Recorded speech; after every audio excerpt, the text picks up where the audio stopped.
Attention bobsled riders! You will soon be embarking on a thrilling podcast down the icy slopes of the Matterhorn. So please remain seated, keeping your hands, arms, feet and legs inside the bobsled at all times.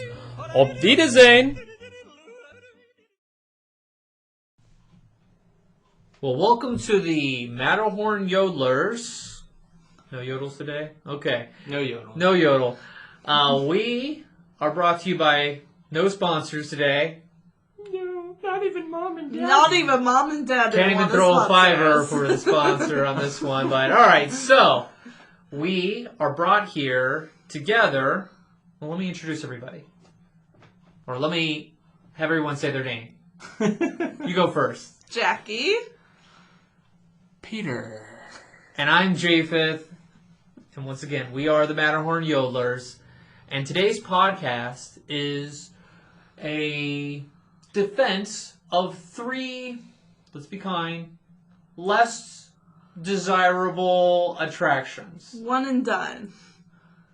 Even if. Even if you have time. If you feel compelled. If you're waiting for your fast pass. And you're there in front of the attraction, you're like, well, Might I'm as here. well. Sure, let's do this. So, we are going to defend these attractions, and at the end of the episode, we will vote on which attraction gets the axe. The one that gets erased from the map. Because we will. Like, well, I have Like, An eraser and a map. I've got connections with Bob, and he'll make sure that he gets rid of that attraction. Yes. For sure. Because he listens to the podcast. Yeah. We have those right connections. before he leaves being president. No, the other Bob. Oh. The other, the new one. What's his okay. name? Bob Chapek. He's the new one. So.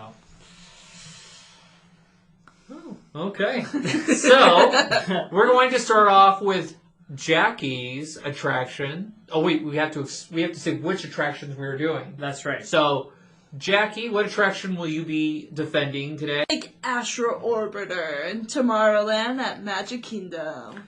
And Peter, The exhilarating Living with the Land boat ride.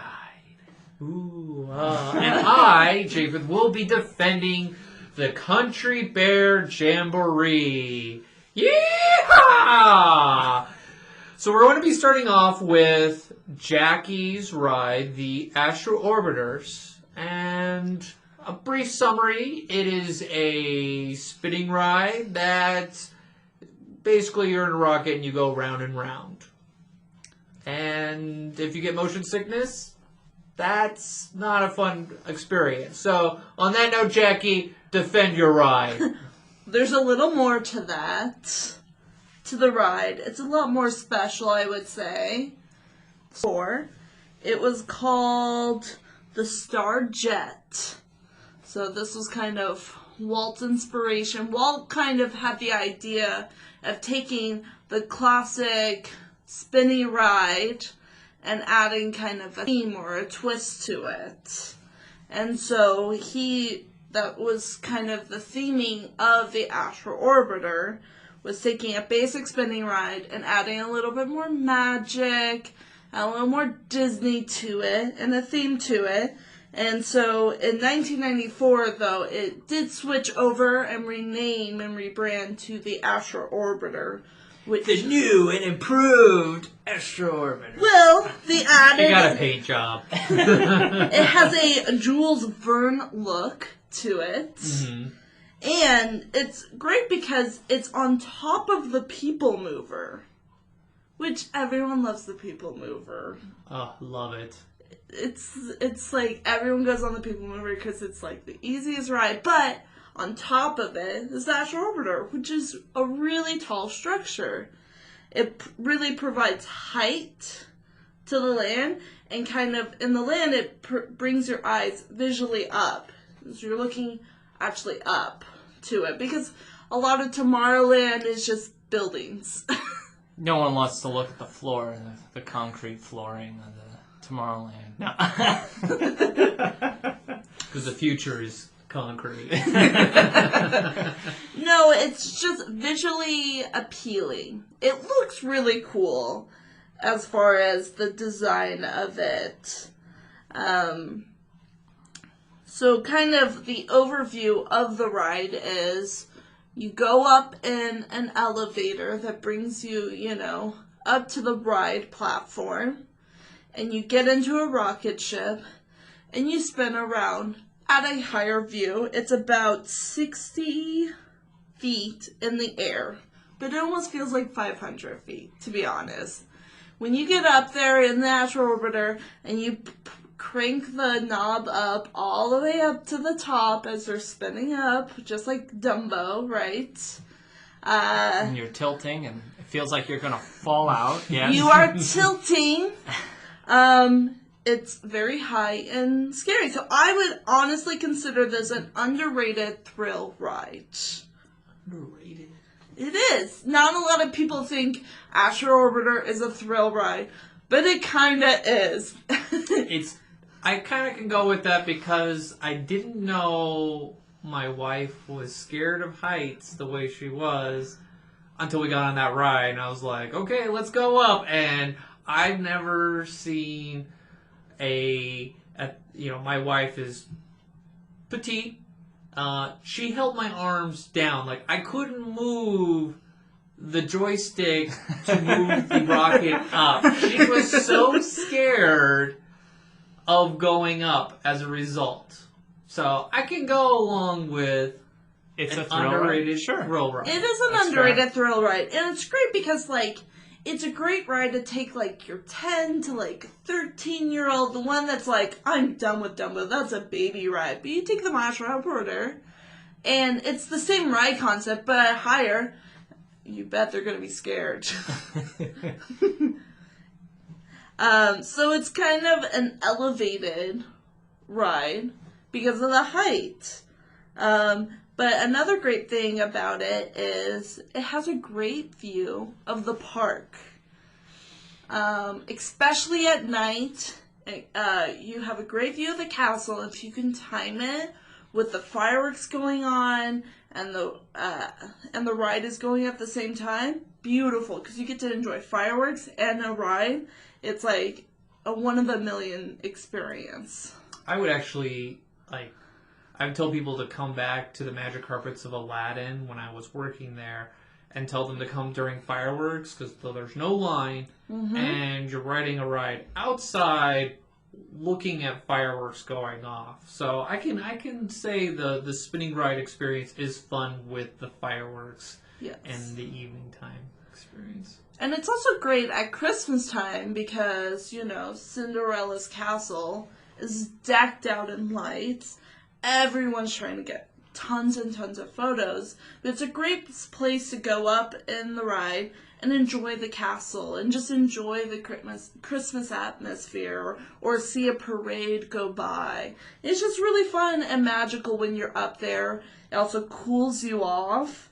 And another thing is, since it is in the middle, and it's kind of the middle of Tomorrowland? The middle of Tomorrowland, sorry. The middle of Tomorrowland, it's almost like the focal point of Tomorrowland, because Space Mountain's kind of tucked in the back. That may change when Tron comes. Well, there'd just be two coasters crammed in the corner of the park. Yes. That's true. But this is kind of, when you walk in, that's Tomorrowland. When you walk in, you see the Astro Orbiter, you're like, I'm in Tomorrowland. You get rid of that, you lose that theming. It's the kinetic energy that was very important, especially to Walt. That's what he wanted to see with Disneyland's Tomorrowland. That's why you saw the People Mover moving. You had the Astro Orbiter going. So, it was always about, he had the monorail. And so it was always about that kinetic energy, that movement. That was the future, that everything was going to be moving and functioning and flowing. Yeah, so if you eliminate that ride, you lose that energy, that theming of the land, and there's not much you can replace it because it doesn't really take that much space. Because since it is in the middle, you can't put a huge e-ticket attraction there. It won't it doesn't work with the flow. So that is my summary of why Astro Orbiter is actually a pretty great ride. And that you should take all your children on it to see if they're afraid of heights. The answer is yes. So Jackie, while you were there at Disney World when you were doing your college program, how many times did you actually go on this attraction? Probably like twice. Wow, twice out of how But- many trips to the park? That was mainly because the line was a little bit longer. It is a longer line for a slower pace ride. That makes sense. Slower pace. Well, not a popular ride. Okay. Alright. So, next we have Peter's ride, which is Living with the Land, which, when I lived in Florida, I actually did this ride a lot. Just because all the other attractions were so long that if I wanted to ride an attraction, Living with the Land was the only one that was a walk-on. Mr. Dependable. And it's great because it still has a Fast Pass. You can get a Fast Pass for this ride because It's true. there are not many attractions in Epcot. It's very true. So, when I worked at Mission Space during my college program, we would go down, and so we would give out, a Fast Pass to recoup the time lost. Well, the Fast Pass would be for Maelstrom and Living with the Land. And boy, did we get some response Living with the Land!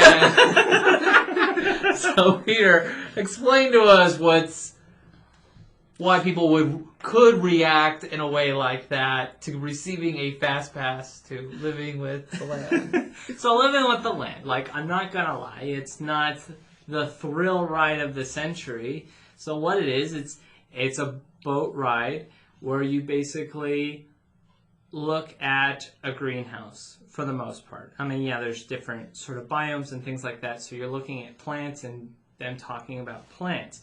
The reason why this attraction is so important and is needed and, in my opinion, actually is popular. Maybe not show it in the lines, but it is popular enough that it developed its own backstage tour, one of the most popular in the park. I've also heard it's boring. Just saying, it's still one of the most popular tours in the park, the behind the scenes tour. Now, this attraction opened with Epcot in 1982. Okay? OG! It's an OG. In fact, it's probably, if you're not including Spaceship Earth because that's been changed so many times, it's probably the most original attraction at Epcot Center. Yes. I was thinking of that. Yeah. It is the last It's one. the last It one is, yes. that hasn't really changed. There have been updates and things like that, but I say that's a pro for it, that it's been consistently updated, that Disney finds a need for it because Disney gets a lot of their food from this attraction. It serves many purposes. It's How not- many people? So many. So I was like, There is a restaurant connected to this ride Yes. upstairs. It's great. It's a really great restaurant. and guess where all the food comes from? The attraction. Not all. There's most some of, meat. Well, they have meat there. Right. They do their, except for I think the steak or chicken. things Yes. like that. But the fish, They slaughter the pigs and house on the ride. all the fruits, vegetables, and fish all come from the attraction itself. So going back, talking about how it's the original attraction with Epcot, is when Walt Disney was alive, his dream and vision for Epcot was for this community of tomorrow, a self-sustaining city that can live and thrive on its own. And Living with the Land is a prime example of basically a hint of what Epcot could have been, where you can have this city that can produce its own food, any sort of food, tropical food, food grown in many different environments, grown in one community, not necessarily needing the assistance from other cities or even countries to help them provide food. So Walt was anti-globalist, you're telling me. He was like, no, forget them. Self-sustaining, right here and now, forget them. Well, I mean, it's not a bad idea to be self-sustaining. I mean, it's not bad, you Let's know? not get into Walt's political beliefs. So, like, something interesting. So, like, because it's been a long time since I've ridden the ride, because it's been a while since I've been to Disney World, I recently watched the ride through, and they were talking about this tree that they have. It's the tomato tree that they have. And it's recognized by the Guinness World Records as both the largest and most productive tomato plant in the world. It produces over 32,000 tomatoes in 16 months. And if you take a look at this thing, this tree, looks like a stick out of the ground, but like the leaves and the vines where the tomatoes are growing off of, it's just like vast and like it's crazy. That's a lot. It's a lot. That's like Yes. 1,000 tomatoes a day. It's a lot of Pretty tomatoes. much. Like it's crazy. Like when I started that, I was like, wow. And so and if you've been to Disney World, most likely most of your restaurants have gotten their food from this attraction. Now, granted, the attraction itself may not appeal to every person, but it can appeal to young children in the sense that it might inspire them to maybe become a farmer. Because when you think of a farmer, you think of, okay, you got a guy,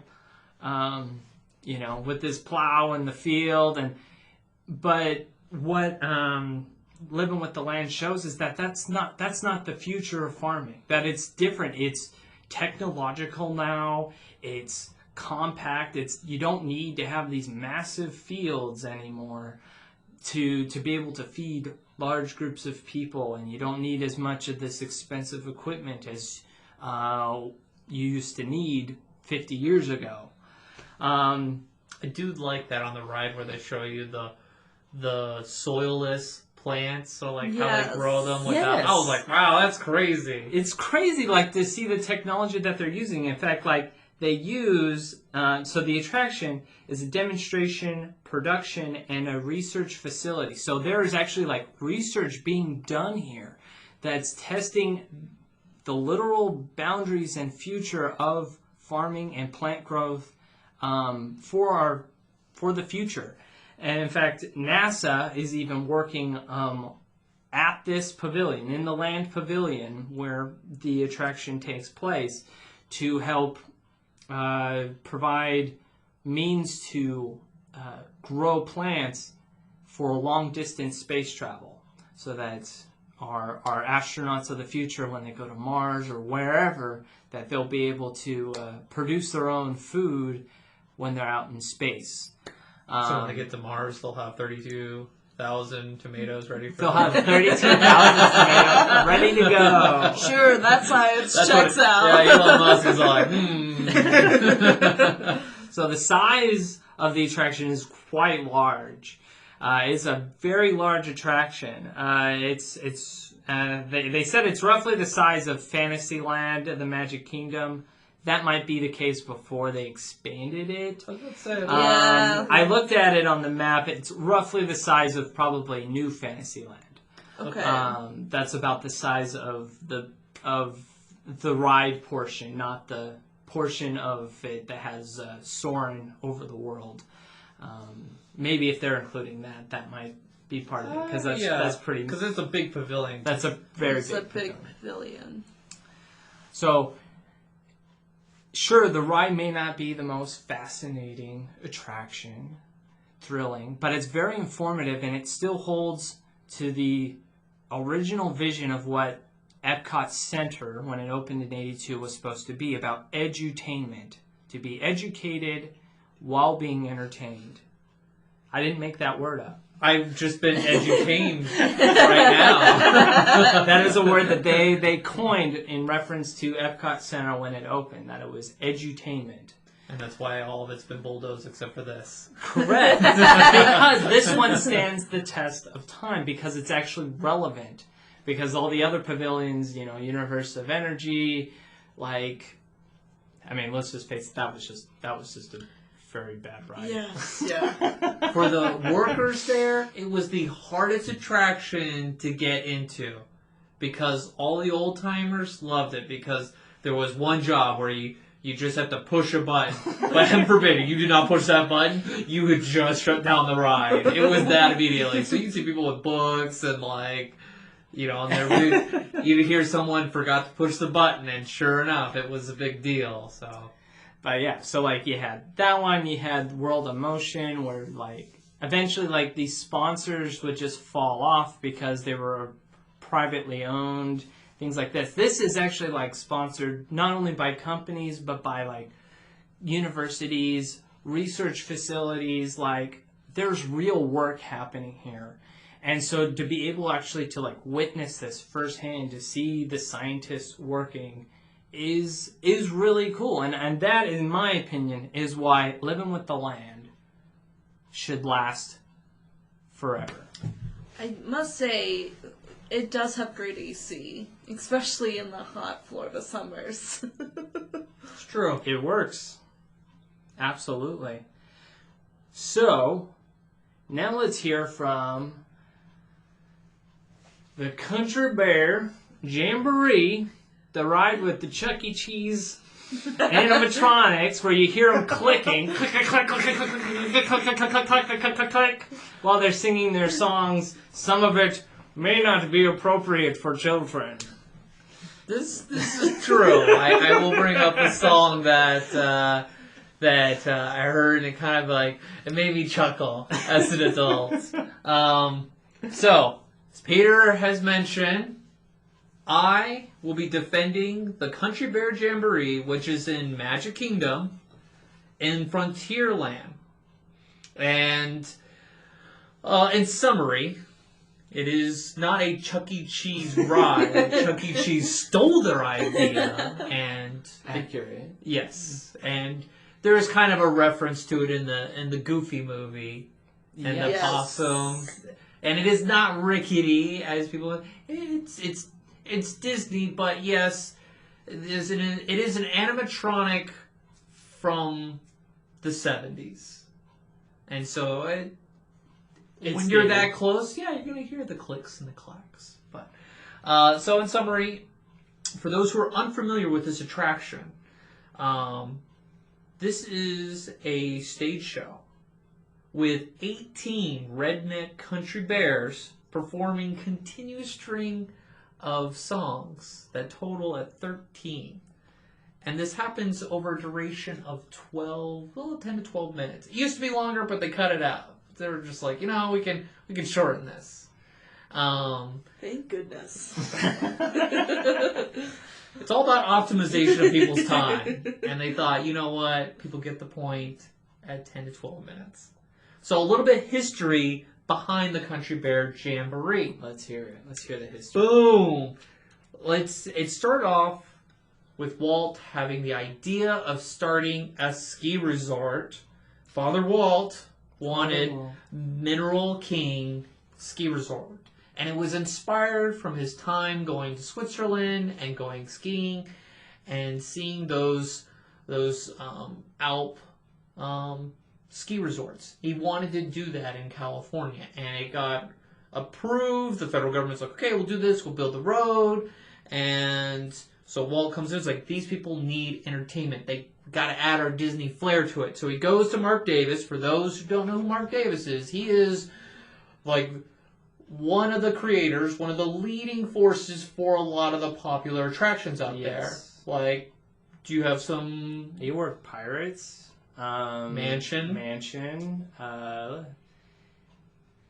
There's Let's see here. Oh man, he's worked on a lot. I'm trying to remember now. You're putting me on the spot. He was there from like the beginning Yeah, to he was- like when Disney was done with the creation of like of the park. So when they were doing their big park expansions, and then he's like, "All right, I'm out."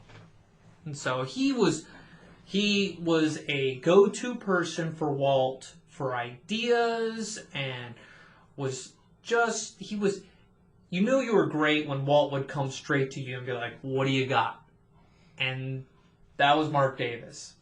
And so he was in charge of coming up with a show about being in the wilderness. And so he came up with the Country Bear Jamboree idea. And so what happened is the resort didn't come out.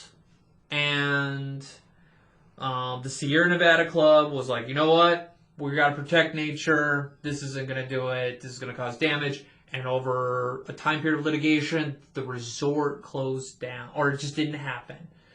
And so, Roy Disney, Walt's brother, during the creation of the Magic Kingdom and Walt Disney World, said, okay, we're going to take these ideas, we're going to put this in the Magic Kingdom. And so, Country Bear Jamboree became a part of Frontierland before there was a Splash Mountain.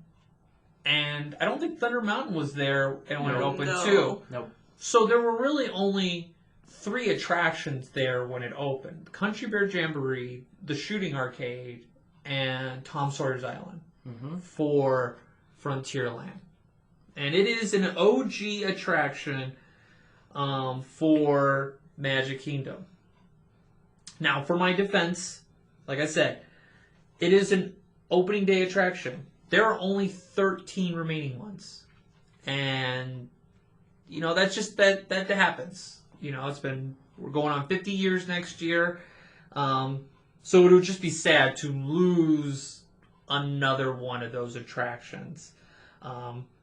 As mentioned, a perk at going to Walt Disney World and going on an attraction is going on an attraction that is inside and has air conditioning, because that humidity, no matter what time of the year, will get you.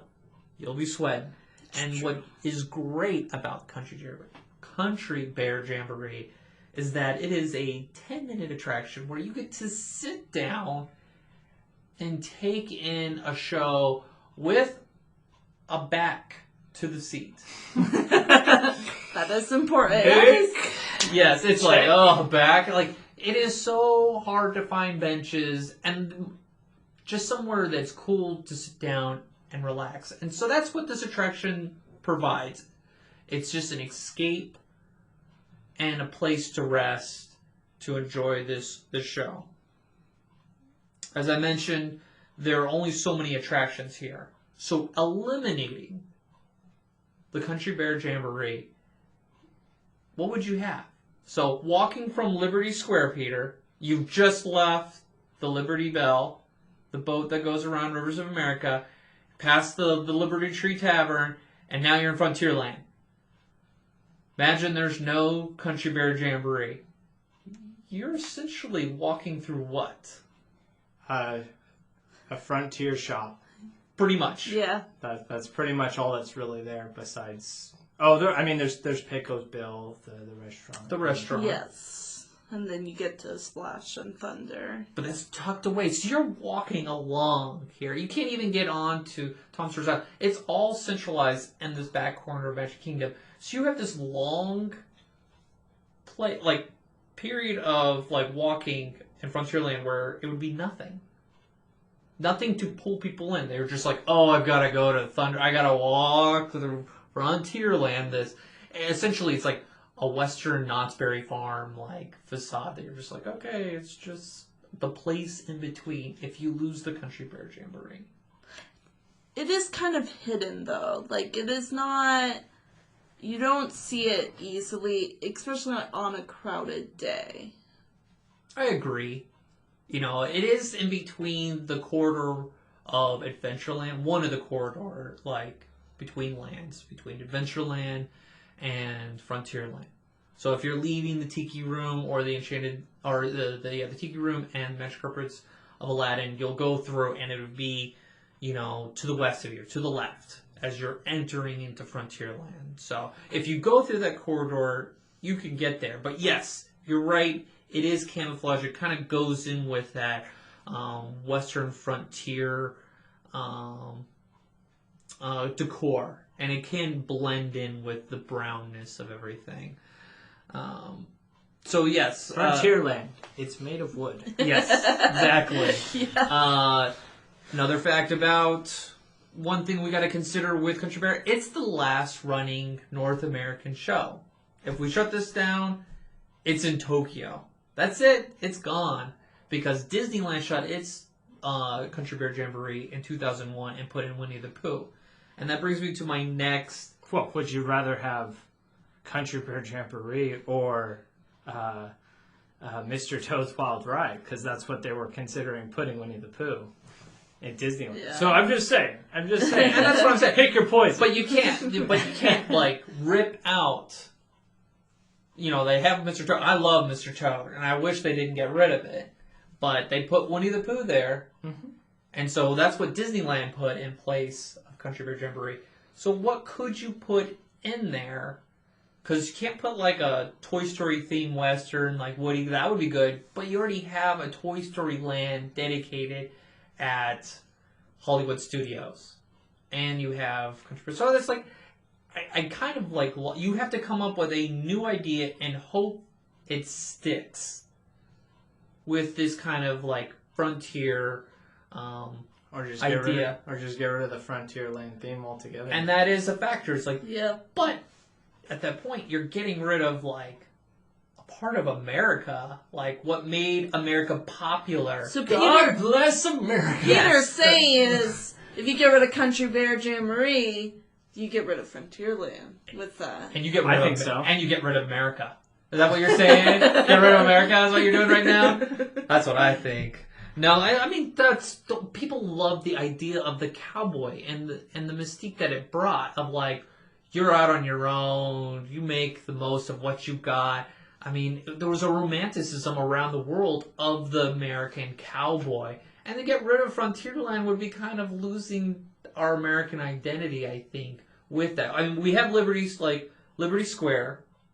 I mean, who doesn't like seeing 45 presidents stand up and introduce themselves? It's fascinating. It's a great. I promise I'm awake the entire time as they're reading each president one by one. I'm totally paying attention. As we're thinking, is this the time Taft is going to fall over? Can animatronics sustain the weight? So, I mean, there is an identity that is lost that I'm trying to get at with getting rid of Country Bear. And there is a risk of, like, do we come with a whole new show? Or do we just stick with what is there and what we're doing? There's also the cultural exposure that I'm talking about, America. Like, there is a country, redneck kind of music that a lot of people, or young people, and people who are not from America would be exposed to. So it's kind of like, hey, America's got this too. Not our finest, but you know what? It's kind of fun when you have giant bears singing along with it. And so I also come with we will lose a beloved tradition when it comes to Gay Day at Magic Kingdom. At 1 p.m. every year, all the bears come to the Country Bear Jamboree, and they fill that theater to capacity to enjoy this beloved tradition of having all the bears. For those who don't know what a bear is, they are overweight, hairy, gay men. And so they have taken on this identity of the country bear. The symbol of like, we are bears. Gay pride. This is our Yes, ride. And so they go in yeah. and it is a hoot. Everybody that works there, you'll see managers, they'll sneak in to watch this show because the crowd is singing to the songs. This is the e-ticket attraction of that day. Everybody wants to get in. They have a queue specifically set up for this one event at this time. And to lose this ride would lose this fun tradition. Because, with this comes the enthusiasm. And then there comes the great song, All the Guys That Turn Me On, Turn Me Down. And to hear 350 bears singing that song, I think it's a loss, and it's kind of fun, like, just this great, happy energy that's brought there. Because most of the time, I'm not gonna lie, you go there and you're like, oh boy. But if I was there in that, it would be so much more fun. So the right audience with that really does make the difference. So what I'm saying is that Disney needs 300 bears in attendance, singing along. One day a year, One at day 1 a o'clock in the year. afternoon. After that, it sustains the It's rest. a tradition. Think about Christmas. It's for 2 hours. We do all this, and for 2 hours you open the presents, and that's it. There's more to Christmas than presents. Sure. No. In conclusion, this was one of the projects that Walt even put his eyes on. Mark Davis was working on it. We have to pull the strings of Walt. I know, it's a great argument for me. Like I'm a sucker for anything Walt. Yes. Walt worked on, and so I'm like, oh, okay. Do I want to dig up and put him on? Walt put his eyes on there and conversed. Mark said when he showed Walt the images of the bears, he gave out what Mark believes was the last laugh that he saw from him. And that was the point when, Walt would say, see you in a couple weeks, see you later. But this time, after seeing that, he said goodbye. And Mark knew that was the last time he saw. And so Country Bear Jamboree is part of that goodbye of Walt and the attractions of Disney. I know, I'm like crying over here. And so in conclusion, I believe the Country Bear Jamboree is not the greatest ride, but there's some history there that it's hard to replace it or get rid of it. There's too many strings attached to it. And so that concludes the defense of the 3 attractions. At this time, Jackie, do you have a criticism of Peter's attraction, of Living in the Land, or Country Bear Jamboree? I must say, I am impressed with the defense that everyone has given. Yeah, I'm gonna just say, I did not expect it for me to actually feel conflicted. Yes! Like, maybe it should be mine. Maybe I didn't do a good enough job. This is really hard. I guess, I think with, Living with the Land, it's a great resource. It has a great technology, like Peter says, and it's providing technology for the future. And that was kind of the original plan for Epcot, which is really great. But if you take that away and just focus on the attraction... Well, that's part of the attraction itself, is showcasing the technology, the future of everything. That is, you can't just take a portion out of the ride and be like, if you take it out, it's just a boat that goes in a circle. No. I'm saying there's Small better... world without little kids. Yeah, exactly. There are better ways of showcasing it other than a boring electronic almost voice You're narrating. saying hey, a rock and roller coaster there goes the 32,000 tomatoes. Yes, that would be a lot more entertaining. All right, so Jackie gave one. Do you have a criticism or something positive on Jackie's or my attraction that I defended. Okay. So, the criticism I have for the Astro Orbiter is that it's basic. There's not much. Yeah, basic. Yeah, basic. It's a spinner ride. It's been around for a very long time, longer than any Disney park. And so, like, it's a typical fair type of attraction. So there's not much to it besides that it's really high in the air. 60 feet.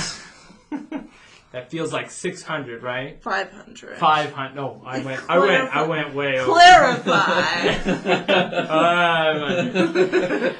So, but I will concede the point that like it does contribute to the land in general. So I will concede that point. Now with Country Bear Jamboree, it is a bit dated and You guys were falling asleep when I was defending it. I was looking at Jackie and she was like, it's a bit dated, and obviously you can tell that there's not as much love going into it nowadays. I think it's also holding back the future of Frontierland. but it's based in the past, Jackie. You're supposed to stay there. It's not supposed You're to supposed progress. to stay in the past with 70s animatronics. Yes. If not, we're on Main Street at that point. But I will say this, something that Country Bears, Live in the Land have that Astro Orbiter does not, Oh. and that's animatronics. What animatronic is There that? are animatronic alligator or crocodiles, chickens, there's yes, the storm. The intro Yes. part, yes. there are animatronics in my attraction. Oh, that reminds me. There used to be a restaurant at the top over where Yes. they serve the Dust Bowl. We used to do training there. And so you'd be doing some training and you'd hear and this old abandoned restaurant up there. I totally forgot about that. All right. So right now we're at the point of we're going to vote. Jackie, what ride do you bulldoze or do you knock down with that wrecking ball with Miley Cyrus singing on it? As much as it connects to Walt, it has to be Country Bears.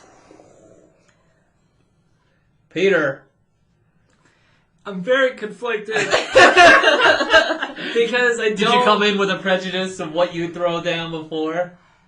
Yes. I had an expectation. My expectation is that Jackie was not going to put forth a very strong argument because I don't know if I could put forth a strong argument for the Astro Orbiter. I thought she did a good job. I thought she did a fantastic I think you job. did a great job. And so, I'm conflicted in the sense of, if you take our Astro Orbiter, we really, haven't, there's not much that you could do there. It's just...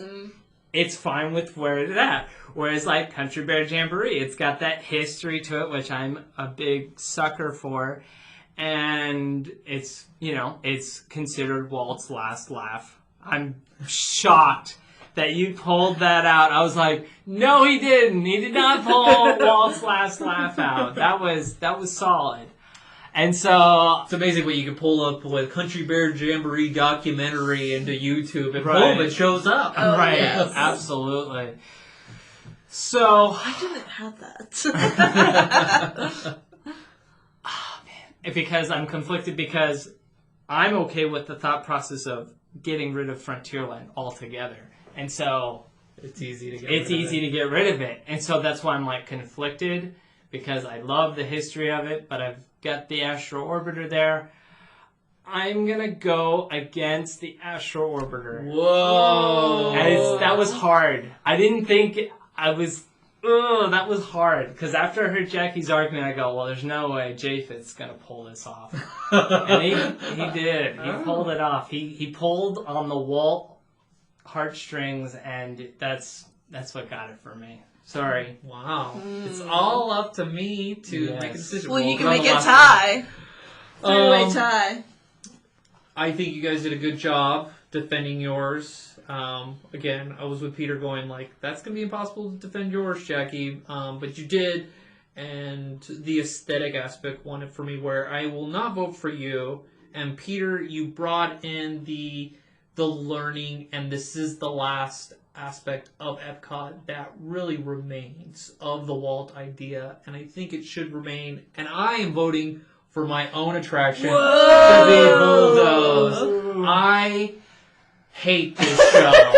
I hate it so much. When I was there for 3 years, I went to it once and I fell asleep and I hated it. I hated the snap I had while I was in there. It was so bad. When I had to watch it this morning, I only watched it once through and I was like, this sucks. Like, I hate this show. So, yes, get rid of it. Yes. Bring in a new show. Bring in something different. Bring in some people playing banjos, some live music, something that brings me back to that frontier roots of it, because bears on banjos don't do it. So I'm voting for mine. Get rid of it. I like the other two attractions more than Country Bears. So that concludes our episode of defending 3 not so popular attractions. So please follow us on our social medias of Instagram and Facebook. Yes. Yes. And you can email us. Yes, please email us. And MatterhornYodelers at Gmail. Thank you. And Let us know what you think. what attraction would you like to bulldoze? If there's an attraction that we didn't talk about today, put those in the comments too. We love hearing from our fans. And so, with that being said, we bid you auf Wiedersehen. Auf Wiedersehen. Thank you for joining us on this week's episode of the Matterhorn Yodelers. Please remember, before your bobsled comes to a complete stop, to follow us on Facebook and Instagram. And remember... Remain seated, please. Permanecer sentados, por favor.